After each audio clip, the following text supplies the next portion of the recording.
Magandang araw. Workshop ulit tayo dito sa aking sampalok. Yan, so kalbuhin lang ulit natin. Ito yung mga pinaka-basic na ginagawa kapag tayo ay magwa-wire ng isang bonsai. Para makita natin yung mga sanga na kailangan at tanggalin yung mga sanga na hindi na kailangan. Ginagawa din yung pagkalbo para gusto nating tubuan ng panibagong sanga. Kaya yon. So magtatanggal tayo dito yung malakas na sanga para makontrol at lumakas yung mga mahihinang sanga. So ito ay from seed. So dito natin pinalaki doon sa timba at langgana. So mahaba yung kanyang extension path.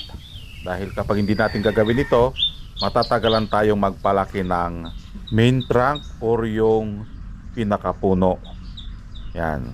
So kailangan mong gamitan ng extension path kapag from seed para mas mabilis tayong makapagpalaki ng puno, dahil ang sampalok isa ito sa pinakamabagal din na materyales. Yon, at natapos na nating ayusan itong sampalok. Okay? Ito yung kanyang itsura. Ito yung kanyang front. Yan. Ito ay from seed. So kung mapapansin nyo, mayroon tayong pinutol dito, ito at saka ito. Yan, ilapit natin yan. Saka yun.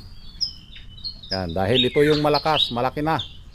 Malaki na sila na pag-iwanan yung nasa lower part.